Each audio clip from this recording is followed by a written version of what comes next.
할렐루야! 오늘은 세종을, 내일은 대한민국과 온 땅에 전도와 선교의 사명을 감당하는 세종순복음 드림교회입니다. 하나님의 사랑과 은혜가 치유와 응답이 있는 성령 충만한 교회입니다. 구독과 중보기도로 드림가족이 되어보세요.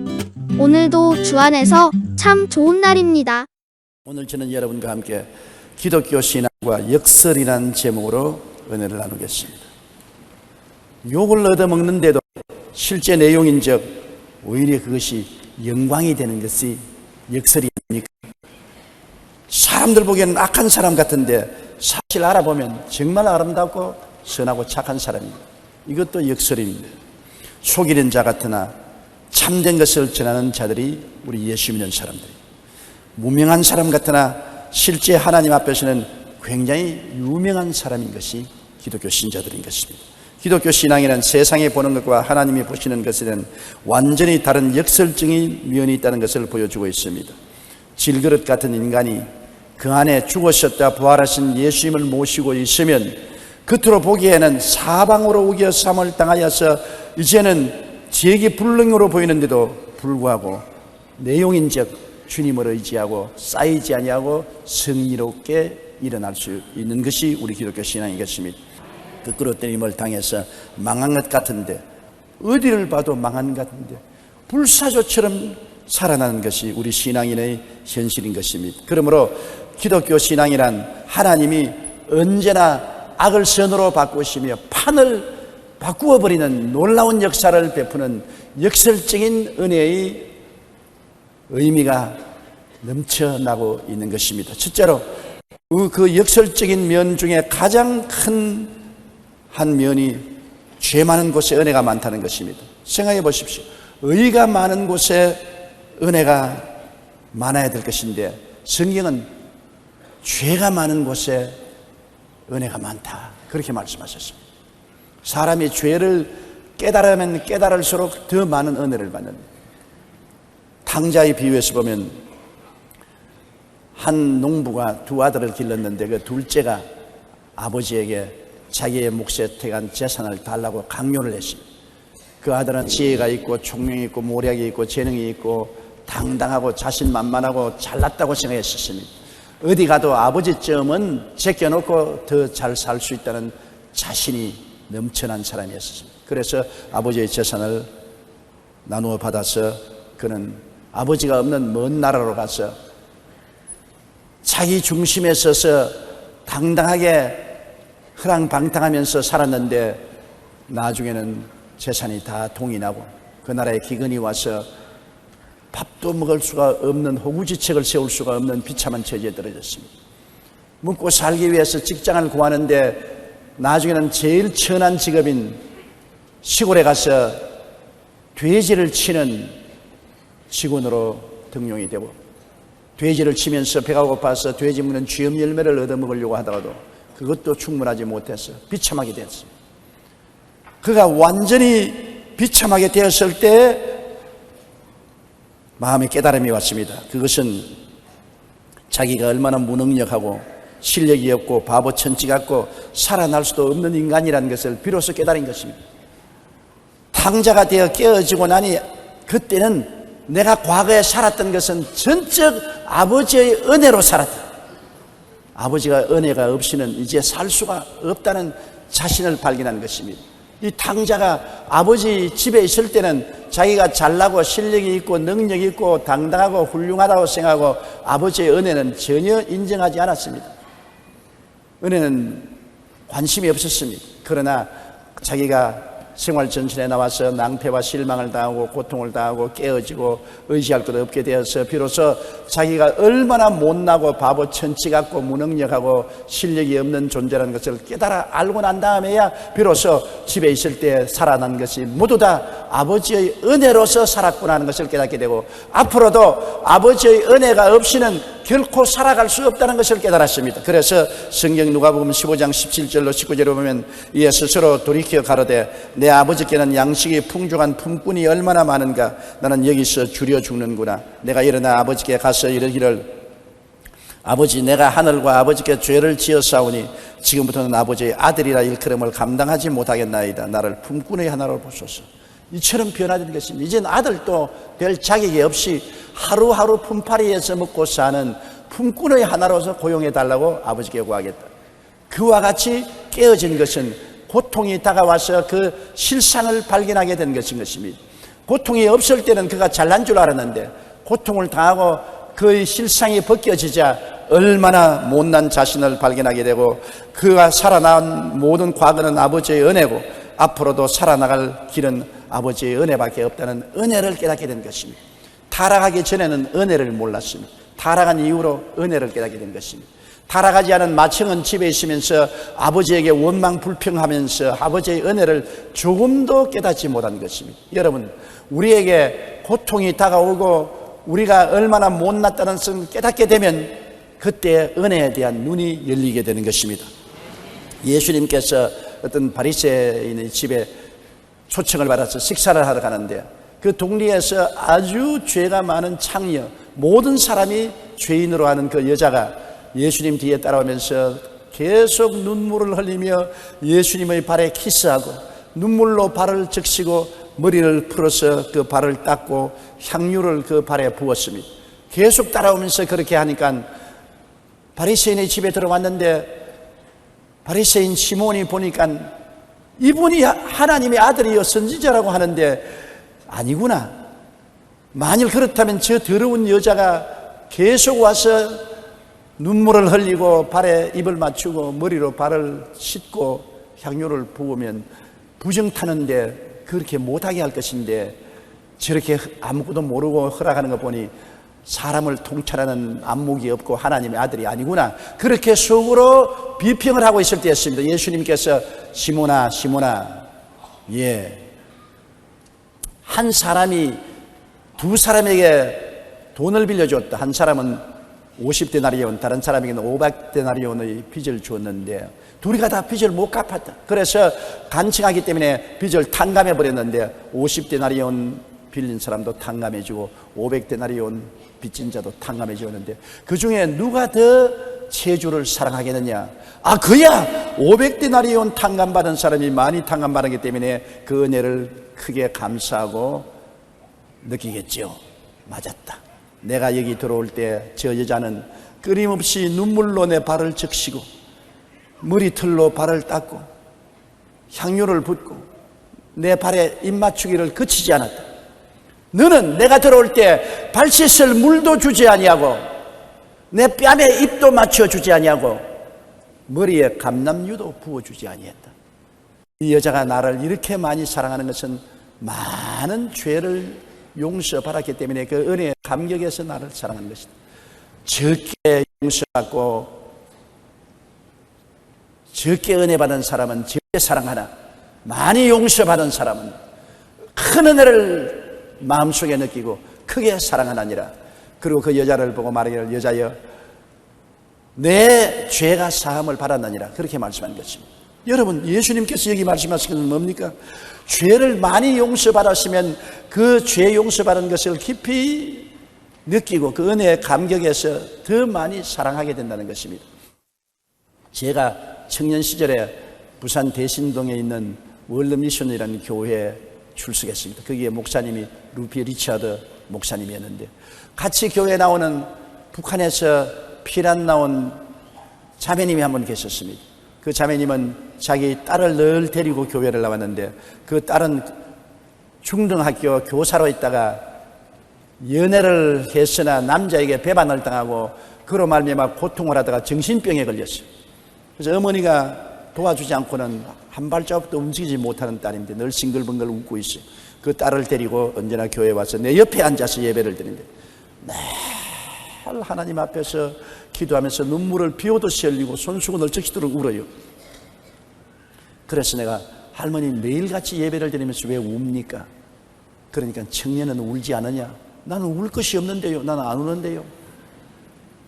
나는 죄가 많아서 내 죄를 자꾸 파헤치고 죄를 회개할수록 예수님의 십자가의 은혜가 너무나 감사해서 하루도 눈물을 흘리지 않고 살 수가 없네. 내 생각으로 과부로서 혼자 불쌍한 딸을 데리고 사는데 무슨 죄를 그렇게 많이 지어서 저렇게 우는가, 조금 모자란 분 아닌가 그렇게 생각했습니다.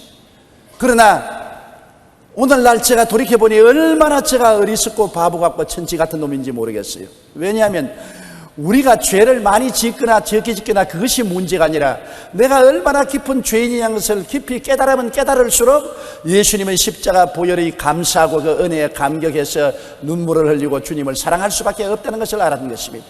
젊을 때는 자기가 잘났다고 생각하기 때문에 자기의 죄의 깊이를 깊이 느끼지 못하므로 십자가에 몸짓고 피 흘려 죄를 용서해 주신 주님의 은혜를 깊이 감동하게 받아들이지 않기 때문에 주님을 뜨겁게 사랑하지 못합니다. 그러나 사람이 세월이 흘러가고 나이를 먹게 되면 과거를 돌이켜보게 되고, 과거를 돌이켜보게 되면 지은 것이 죄밖에 없는 것을 발견하게 되는 것입니다. 젊을 때는 죄가 없는 줄 알았는데 나이를 먹고 뒤를 돌아보니 모든 걸음걸음마다 죄를 지은 것밖에 없어. 그러니 예수 그리스도의 십자가의 은혜가 너무나 고마워. 젊을 때는 느끼지 못한 그 죄를 용서받은 은혜가 너무나 고마워서 눈물을 흘리게 되고, 그리고 주님을 뜨겁게 사랑할 수 있게 되는 것입니다. 많이 용서받은 사람은 많은 은혜를 받고 많이 사랑하게 되는 것입니다. 평양의 바울이라 불리던 이기풍 목사는 원래 장안의 소문난 불량배요 건달이었습니다. 잔치집마다 찾아다니며 술 내놔라 떡 내놔라 고함을 치고 잔치집을 풍지박산으로 만들었었습니다. 그는 우리나라에 온 선교사 모펫이 복음을 전가하는데 그 집에 친구들과 함께 찾아가서 돌을 던지고 모펫 선교사를 때리고 돌로서 턱을 쳐서 턱이 부스러져서 병원에 입원까지 하게 만들었습니다. 얼마 후 그가 원산에 갔다가 또 다른 선교사를 만났습니다. 순간 그의 머릿속에 모펫 선교사가 떠올랐습니다. 그 사람은 왜 내게 얻어맞고 돌로서 턱이 맞아 뼈가 부러져도 나에게 반항을 안 했을까? 원망 한마디 안 하고 나에게 주먹질 안 하고 순순히 매를 맞고도 나에게 그리스도의 복음을 전거했는데 내가 정말 나쁜 사람이구나, 그런 마음에 충격이 왔습니다. 그런데 하룻밤에 잠을 자는데 머리에 가시관을 쓰고 피를 툭툭툭 흘리시면서 흰옷을 입은 분이 나타나서 기풍아 내가 왜 나를 핍박하느냐? 그래서 누구십니까? 언제 내가 당신을 핍박했습니까? 나는 네가 핍박하는 예수 그리스도라. 기풍아, 내가 너를 택해서 나의 증인으로 삼겠노라. 그렇게 말씀하셨습니다. 놀라서 깨어나 보니 꿈이었습니다. 그런데 그때부터 이전에 지었던 죄들이 꼬리를 물고 가슴 속에 다가왔습니다. 건축하던 장대띠현 교회를 때려 부순 일부터 시작해서 선교사를 때리고 그의 집에 돌을 던진 일 등 수많은 죄가 떠올랐습니다. 가슴을 치고 통곡을 해도 시원치가 않아요. 너무나 죄가 많고 죄가 깊어서 몸부림을 치다가 그는 스왈런 선교사를 찾아갔습니다. 그리고 스왈런 선교사에게 자기 모든 과거의 일을 고백하니까 스왈런 선교사님이 당신의 죄는 예수님이 십자가에서 몸짓고 피 흘려 다 청산한 것이고 예수님을 믿고 의지하면 예수님이 값없이 용서해 준답니다. 이 깊은 목사님은 너무나 죄악을 깊이 통회하고 자고있기 때문에 은혜를 넘치게 받았습니다. 그리스도의 은혜가 그 마음에 넘쳐났고 예수님에 대한 뜨거운 사랑이 불붙듯이 붙었습니다. 그는 곧 신학교에 들어가서 공부를 하고 한국에서 처음 초대 목사가 되어서 제주도 선교사로 파송받아 7년을 제주도에서 복음을 전파하고 제주도의 교회의 기초를 쌓았습니다. 그리고 전라도 일대에서 복음을 전가하다가 일본 경찰에게 잡혀서 신사참배 반대한다고 너무나 큰 고문을 받아 그 결과로 세상을 뜨고 천국 가셨습니다. 교회를 핍박하고 선교사를 괴롭히던 청년이 예수님의 용서를 체험하자 그 용서가 너무나 감사하고 감격해서 다른 어떤 사람보다도 더 열렬히 주님을 사랑하고 그리스도의 복음을 위해서 일생을 바치고 목숨까지 바치는 위대한 주의 종이 되셨던 것입니다. 이처럼 죄 많은 곳에 은혜가 많다는 것입니다.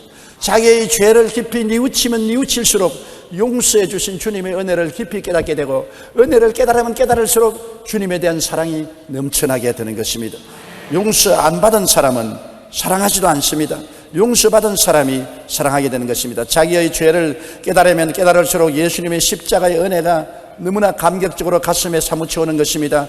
디모데전서 1장 15절에 보면 밑보다 모든 사람이 받을 만한 이 말이여 그리도 예수께서 죄인을 구원하시려고 세상에 임하셨도다 하였도다. 죄인 중에 내가 괴수라.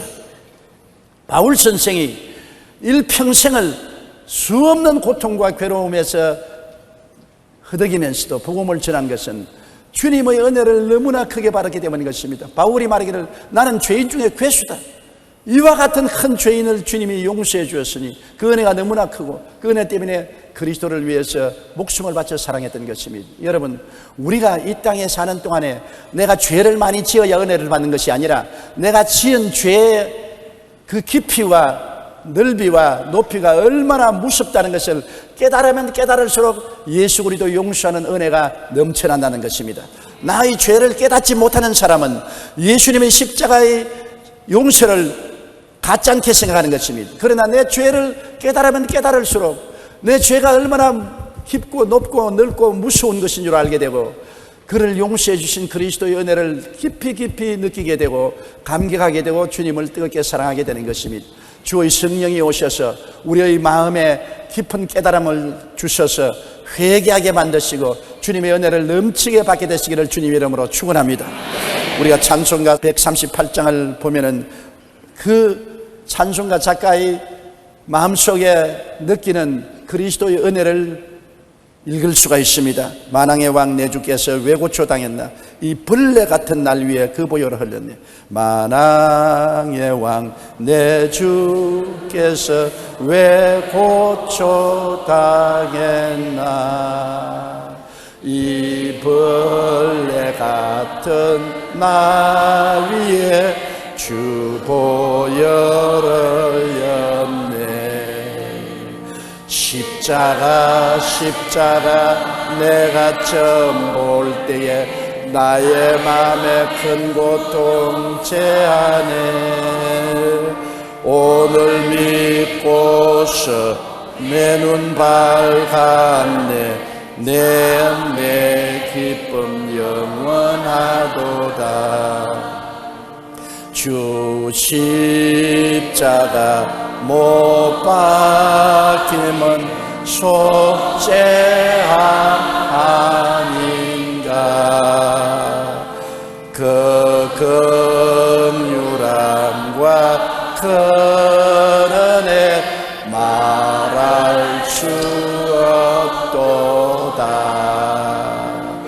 십자가 내가 처음 볼 때에 나의 마음에 큰 고통 사라져. 오늘 믿고서 내 눈 밝았네. 참 내 기쁨 영원하도다. 늘 울어도 그 큰 은혜 다 갚을 수 없네. 나 주님께 몸 바쳐서 주를 힘쓰리. 주님의 은혜를 받은 사람이 감격하여 눈물을 흘리고 헌신하여 주님을 사랑해서 일생을 내어 맡기지. 주님의 은혜를 받지 못한 사람은 주님을 사랑하지 않습니다. 주님의 은혜를 어떻게 받나요? 내가 얼마나 큰 죄인인 것을 깊이 깨달아야 되는 것입니다.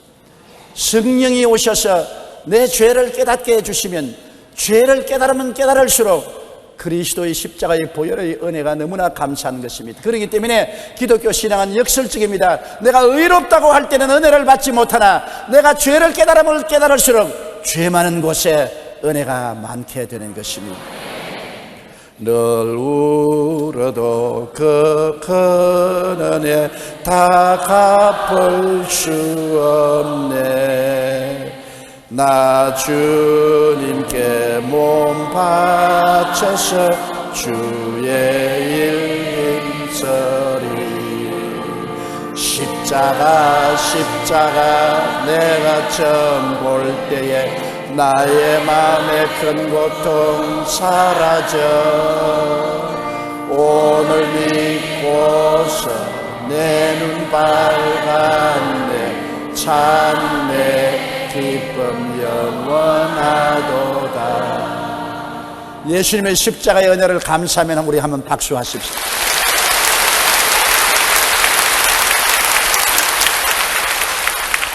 죄의 추악함과 더러움을 깨달을수록 예수님의 용서의 은혜를 깊이 깊이 체험하게 됩니다.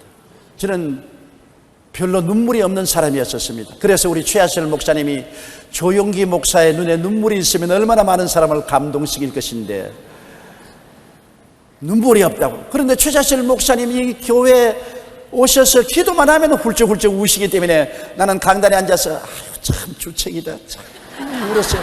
부끄러워 못 견디겠네.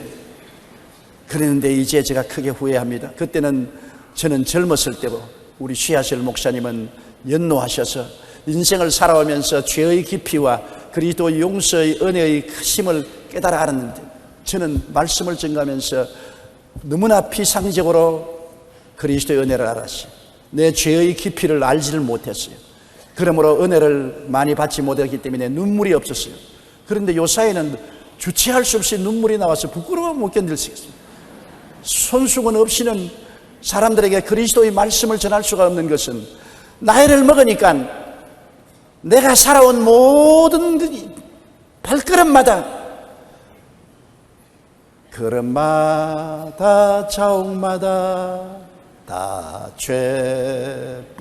죄뿐입니다. 쓰리고 아픈 마음 가눌 길 없어서 골고다 언덕 위로 지금 찾아옵니다. 걸음마다 자옥마다 죄밖에 기억이 안 나니 십자가의 은혜가 얼마나 고마운지 말로 다 할 수가 없어요. 그 은혜가 없으면 어떻게 하나님 앞에 설 수 있겠습니까? 영원히 지옥불에 탈 수밖에 없는데 주님이 날 대신 지옥불에 타시고 날 대신 못 박히어 고통과 눈물을 흘리시고 건져주신 그 은혜가 얼마나 큰지 말로 다 할 수가 없는 것입니다. 그러므로 그리스도를 사랑하지 않을 수가 없어요. 고린도후서 5장 21절에 하나님이 죄를 알지도 못하신 이를 우리를 대신하여 죄로 삼으신 것은 우리로 하여금 그 안에서 하나님의 의가 되게 하려 하심이라. 에베소 2장 8절에 너희는 그 은혜로 인하여 믿음으로 말미암아 구원을 얻었나니 이것이 너희에게서 난 것이 아니요 하나님의 선물이라고 말씀하신 것입니다. 마르틴 루터는 율법의 방망이로 얻어맞은 자만이 예수 그리스도의 은혜의 치료가 가능하다고 말한 것입니다. 율법 앞에서 죄의 깊이를 깨달은 사람이 비로소 은혜로 용서를 받고 변화받을 수 있는 하나님의 축복을 받을 수 있다고 말한 것입니다. 그러므로 죄 많은 곳에 은혜가 많다는 역설적인 그리스도의 은혜를 우리가 깨달아 알 수 있는 것입니다. 둘째로 병약한 곳에 치료와 건강의 은혜가 넘쳐난다는 것입니다. 건강한 자에게는 의원이 쓸데없고 병든 자에게 쓸데있다고 성경에 말한 것처럼 건강하면 자기 건강을 의지하기 때문에 예수님의 치료를 바랄 필요도 없고 바라지도 않는 것입니다. 그러나 자기 몸이 약하면 이 세상에 또 의원을 찾아가고 약을 찾는 것처럼 우리 주를 믿는 사람은 몸이 약하면 치료하는 예수님을 찾게 되는 것입니다. 베드로전서 2장 24절에 친히 나무에 달려 그 몸으로 우리 죄를 담당하였으니 이는 우리로 죄에 대하여 죽고 의에 대하여 살게 하렸습니다. 제가 채찍에 맞음으로 너희가 나음을 얻었나니 이 말씀을 전에는 별로 관심 없게 보았는데 병들면 이 말씀을 찾게 되는 것입니다. 나를 고쳐줄 주님이 채찍에 맞았으므로 내 병을 다 갚았으니 그 은혜로 말미암아 나도 병 고침을 받을 수 있다는 소망과 믿음을 얻을 수가 있게 되는 것입니다. 예수님의 치료의 대속의 은혜는 병이 들었을 때 깨닫게 되는 것입니다. 그러므로 성경에는 내가 약할 때 내가 강하다는 역설적인 말씀을 하시는 것입니다. 건강할 때는 자기의 건강에 의지하는데 인간의 건강이란 순식간에 없어질 수 있는 것입니다. 아침 안개같이 사라질 수가 있는 것입니다. 언제 치명적인 병이 들려서 생명이 파멸될지 알 수가 없는 것입니다. 이사야 2장 22절에 너희는 인생을 의지하지 말라 그의 호흡은 코에 있나니 셈할 가치가 어디 있느냐고 말한 것입니다. 그러나 약할 때는 생명의 능력 대신 주님께 매분 매시 매초 의지하고 살게 되므로 주님의 건강으로 살게 되는 것입니다. 내가 약할 때는 나를 붙들어 주실 주님을 의지하고 병들었을 때 나를 치료하는 주님을 바라보고 기도하고 의지합니다. 그것도 한 번 의지하는 것이 아니라 시시각각으로 주님이 붙들어 주지 아니하면 힘이 없고 살아갈 수 없으므로 매시 매분 매초 주님을 의지하고 주님께서 그 생명의 능력을 부어주심으로 주님의 건강으로 살게 되는 것입니다. 시편 41편 3절로 4절에 야훼께서 그를 병상에서 붙드시고 그가 누워있을 때 그 병을 고쳐주시나이다. 내가 말하기를 야훼여 내게 은혜를 베푸소서. 내가 주께 범죄하였사오니 나를 고치소서. 그렇게 말했던 것입니다. 우리가 하나님께 의지하면 매일 믿음의 번지 점프를 하며 삽니다. 매일같이 주님의 말씀에 의지해서 믿음으로 불가능한 것을 도전하면서 나가는 것입니다. 병상에 들어 누울 수밖에 없는데도 불구하고 제가 채찍에 맞음으로 너희가 나음을 입었다는 말씀을 듣고 병상에서 일어나며 걸음걸이를 못하는데도 이 말씀을 의지하고 걷고, 직장에 나갈 수가 없는데도 이 말씀을 의지하고 직장에 나가고, 일할 수 없는데도 이 말씀을 의지하고 일을 하게 되는 것입니다. 그러므로 순간마다 주님의 은혜를 의지함으로 건강한 사람이 할 수 없는 일을 약한 사람이 하는 것입니다. 건강한 사람도 견디지 못할 강한 노동을 주님을 의지함으로 주님의 능력으로 하고, 건강한 사람이 할 수 없는 여행도 주님의 능력을 의지해서 그 여행을 마칠 수가 있는 것입니다. 고린도후서 12장 9절에 나에게 이르기를 내 은혜가 내게 족하도다. 이는 내 능력이 약한 데서 온전하여 짐이라 하신지라. 그러므로 도리어 크게 기뻐함으로 나의 여러 약한 것들에 대하여 자랑하리라고 말씀한 것입니다. 바울 선생은 형언할 수 없이 몸이 약했습니다. 그가 주님께 의지 아니했으면 약봉다리 가지고 늘 드러누워 있어야 될 사람인 것입니다. 너무나 몸이 약했기 때문에 한 번 주님께 나와서 몸을 건강하게 해달라고 기도하나 응답받지 못하고, 두 번째 주님께 매달려나 응답받지 못하고, 세 번째 주님께 나와서 주님 나의 몸을 건강하게 해주셔야 내가 주님 섬길 수 있습니다 하니까 주님께서 말씀하기를 바울아 네가 약할 때 내가 강하다. 네가 약할 때 나를 의지하고 기도하고 나를 붙들므로 내가 너와 같이 함으로 너를 강하게 만들어준다. 그래서 그 병약한 바울이 주님을 의지하고 온 천하 만국에 다니면서 복음을 전가하고 수많은 어려움을 겪으면서도 그를 극복할 수 있었습니다. 강의 위험, 도적의 위험, 광야의 위험, 배고픔, 헐벗음, 굶주림, 뜸, 바다에서 파선하여 3일 동안 물 위에 떠돌아다니는 그 고통, 수많은 매를 유대인에게 맞고 돌로 얻어맞고 건강한 사람도 감당할 수 없을 만한 고통을 당했음에도 불구하고 바울 선생은 이것을 다 극복하고 그가 달려갈 길을 달려가고 믿음을 지킬 수 있는 것은 주님을 의지해서 주님의 건강으로 살았기 때문인 것입니다.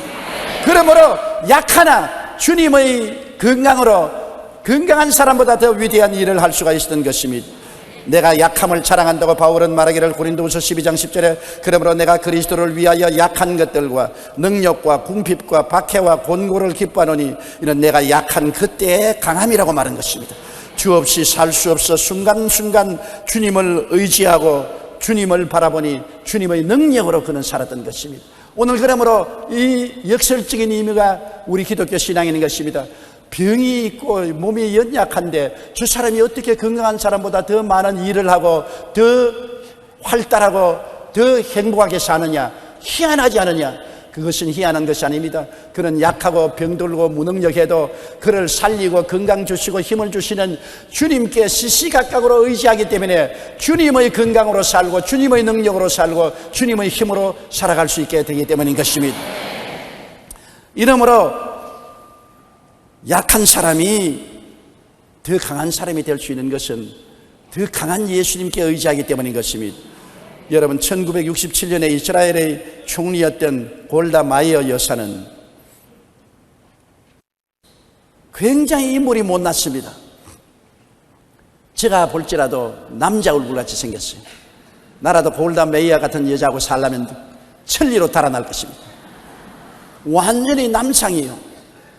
그런데도 불구하고 그는 이스라엘의 총리가 되어서 어려울 때 이스라엘을 튼튼한 국가로 세우는 놀라운 지도자가 된 것입니다.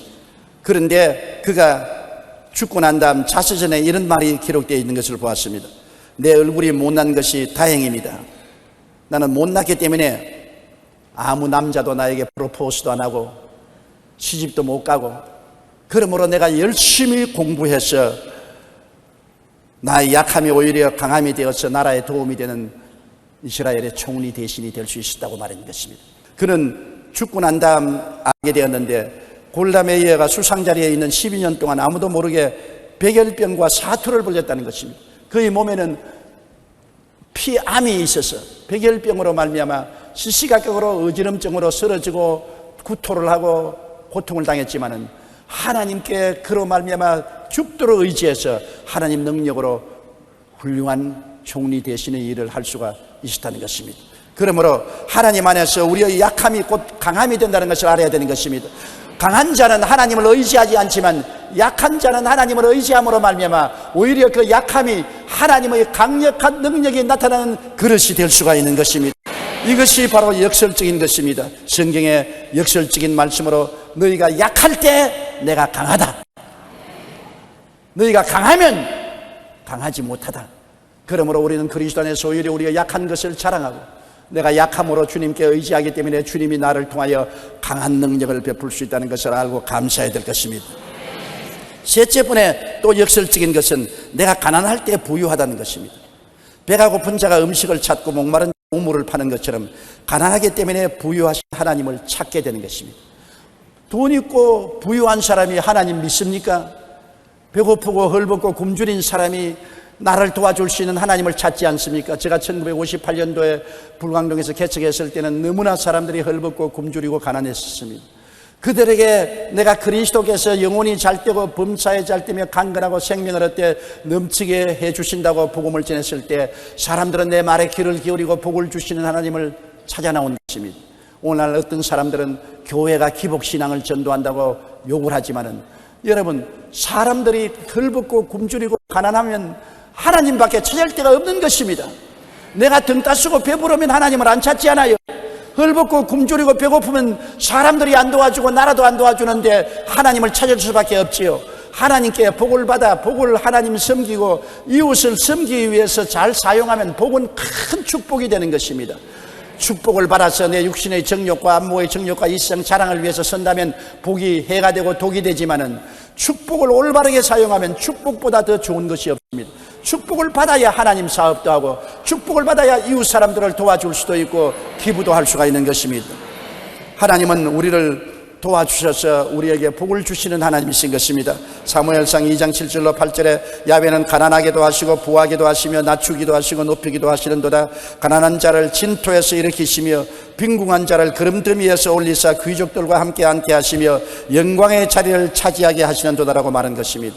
하나님은 가난을 기뻐하시는 하나님이 아니십니다. 왜냐하면 성경에 하나님은 나는 아브라함의 하나님이요 이삭의 하나님이요 야곱의 하나님이라고 말씀했는데 그 하나님은 아브라함도 이삭도 야곱도 가난하게 만들지 않았습니다. 아브라함은 빈손 들고 고향 산천 떠났지만은 훗날에는 그는 가나안에서 큰 부자로 거인이 된 것입니다. 그 종 엘리에셀이 창세기 24장 35절에 주인 아브라함에 대해서 말하기를 야훼께서 나의 주인에게 크게 복을 주시어 장성하게 하시되 소와 양과 은근과 종들과 낙타와 나귀를 그에게 주셨다고 증거한 것입니다. 아브라함은 자기 집에서 사병을 318명을 길렀습니다. 어떠한 부자도 자기 사병을 318명을 기를 수가 없습니다. 그럴 정도로 아브라함은 거부가 되고 장성했던 것입니다. 그 아들 이삭은 어땠습니까? 창세기 26장 12절 14절에 이삭이 그 땅에서 농사하여 그해 100배나 얻었고 야훼께서 복을 주심으로 그 사람이 장대하고 왕성하여 마침내 거부가 되어 양과 소가 떼를 이루고 종이 심이 많았다. 아브라함의 아들 이삭이 거지가 되어 헐벗고 굶주려 동양하고 살았다. 그렇게 말하지 않았었습니다. 그는 마침내 장대하여 거부가 되었었습니다. 하나님은 하나님의 백성들을 축복해 주시기를 원하시는 것입니다. 아브라함의 손자 야곱은 어땠습니까? 야곱은 외삼촌 집에 갈 때 지팡이 하나 들고 가서 20년 동안 외삼촌 집에서 일하며 살았는데 그가 돌아올 때는 하나님이 거부가 되어서 돌아오게 한 것입니다. 그는 성경에 말하기를 창세기 32장 10절에 나는 주께서 주의 종에게 베푸신 모든 은총과 모든 진실하심을 조금도 감당할 수 없사오나 내가 내 지팡이만 가지고 이 요단을 건넜더니 지금은 2때나 이루었나이다. 그러므로 하나님은 가난을 기뻐하지 아니하시는 것입니다.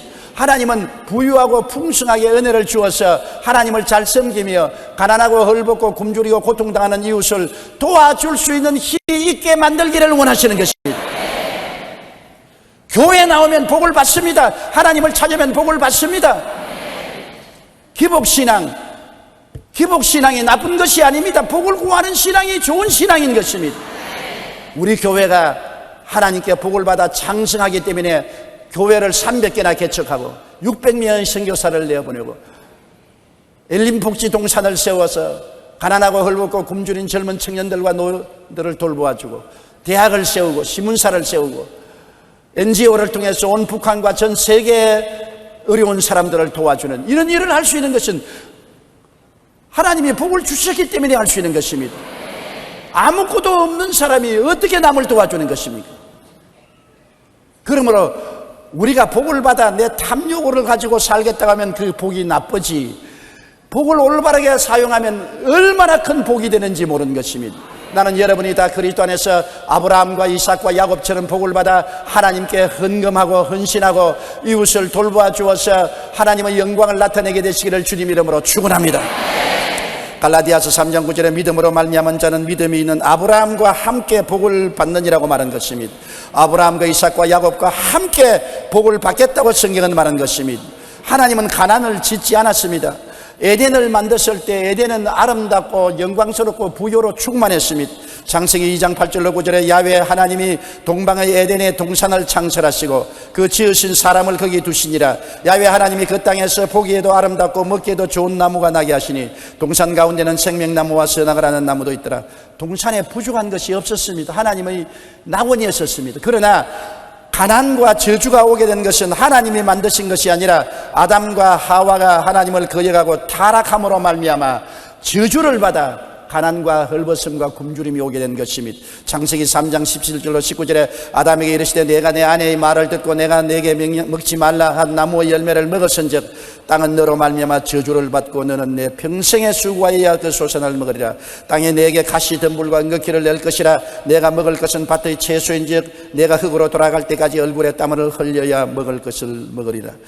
여러분, 땅에 얼굴에 땀을 흘려야 먹을 것을 먹으려 하시니 얼마나 고생과 수고와 가난과 괴로움이 따른 것입니까? 이것은 하나님을 거역하고 범죄했기 때문에 그런 것입니다. 그러나 우리의 새로운 조상 예수님이 오셔서 십자가에 몸짓고 피 흘리심으로 아담이 가져온 모든 이 저주를 청산해 주신 것입니다.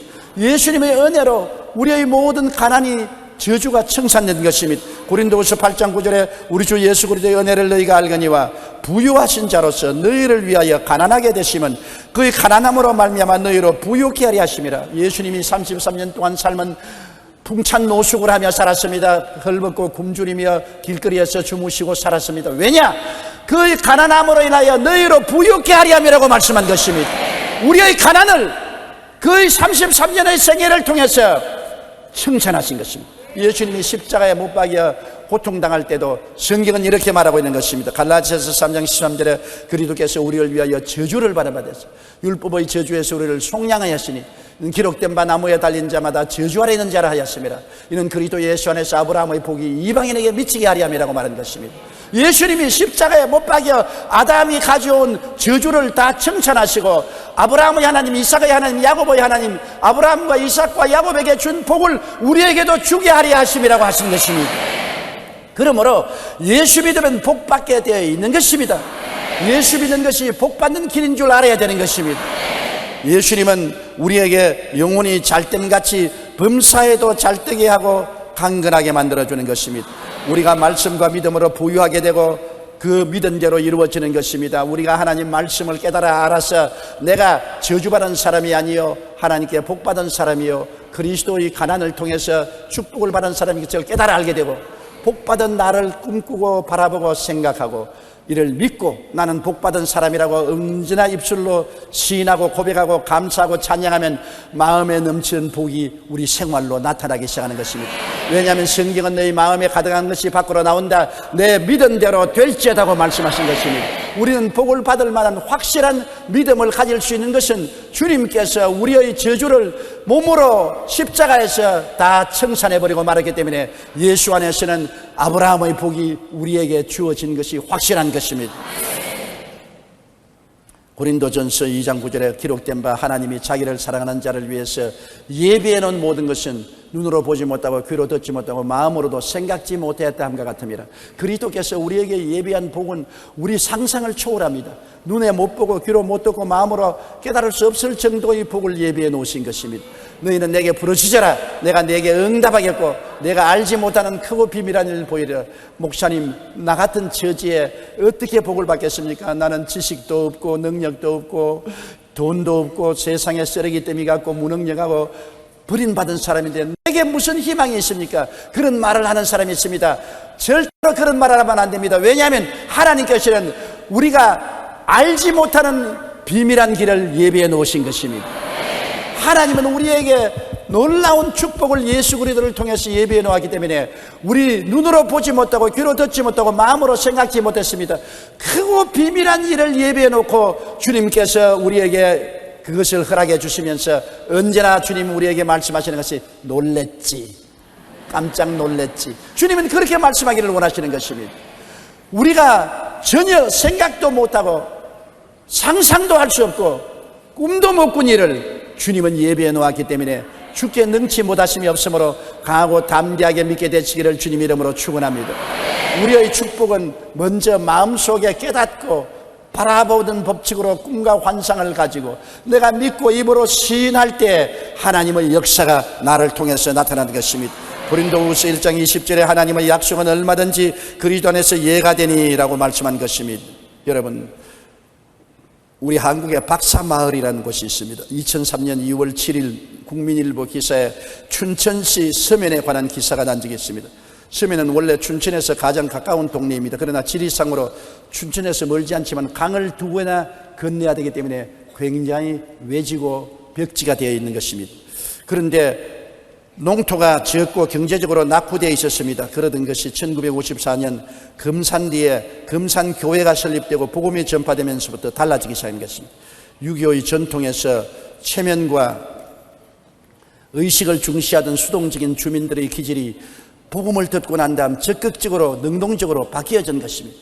그래서 그곳에 예수를 믿고 사람들이 하나님을 의지하는 믿음을 갖게 된 것입니다. 금산교회 홍순우 목사는 서면이 발전한 중요한 원인 중 하나가 교회를 통해 받아들인 복음과 새로운 사고라고 지적했습니다. 그런데 현재 서면은 일명 박사마을이라고 불리는데 실제로 이 마을에서만 박사학위를 취득한 자가 78명이나 있습니다. 조그마한 동리에 78명이 박사를 받고 전국 면 단위로 가장 많은 박사가 그곳에서 태어났고 이외에 초중등 교장급 이상 교육자가 71명, 국회의원이 3명, 군수가 5명, 법조인이 6명, 교육감이 2명, 5급 이상 공직자도 60명이나 나왔고 목사도 10명이나 나왔습니다. 가난한 한 고장에 예수 그리스도의 복음이 들어가자 말씀과 믿음으로 부유하게 되자 기적이 일어났던 것입니다. 여러분, 금산리의 조그마한 가난한 동리에 복음이 전파되자 저주가 사라지고 그리스도의 영광이 나타난 것처럼 오늘날 우리나라가 복받는 길은 예수 잘 믿는 길인 것입니다. 여러분, 개인과 자녀들이 복 잘 받고 잘 사는 것은 예수 잘 믿는 길이 최선의 길인 것입니다. 인간이 아무리 수단과 방법으로 노력을 해도 하나님이 복을 안 주시면 아무 효과가 없는 것입니다. 농부가 밭을 갈고 씨를 뿌리고 김을 매도 비가 안 오면 다 말라 죽는 것과 같은 것입니다. 위에서 하나님이 복을 주어야 교육도 받고 노력도 하고 사업도 하고 모든 하는 것이 열매를 맺고 하나님의 축복이 임하게 되는 것입니다. 하나님은 가난한 자에게 부요를 주시는 좋은 하나님인 것을 믿게 되시기를 주님 이름으로 축원합니다.